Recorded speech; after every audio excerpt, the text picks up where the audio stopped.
Peace be with you.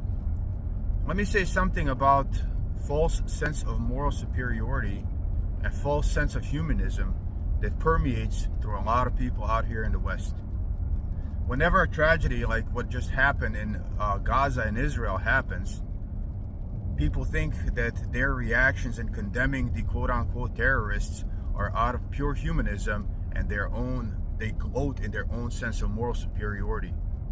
But when these people in Gaza suffer, when they suffer and they're murdered for generations now, you don't say nothing.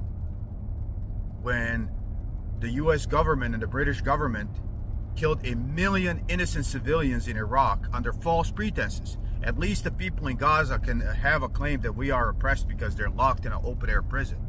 So even though you may not approve of what they have done, and I don't approve of killing civilians either, but you didn't care when there was 1 million dead people. When Madeleine Albright asked, was 100,000 Iraqi children worth it?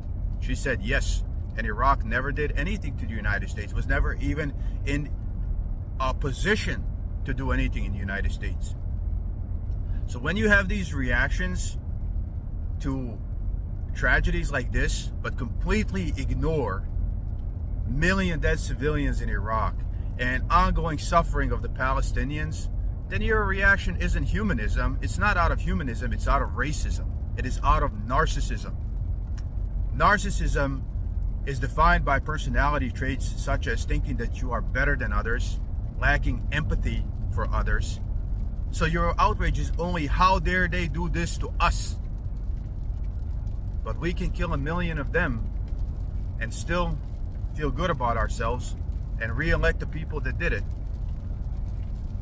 It is a false sense of moral superiority and a false sense of humanism. Your objections are not based on humanism. If you're that kind of a person, your objections are based on racism. You should know that. Peace, people.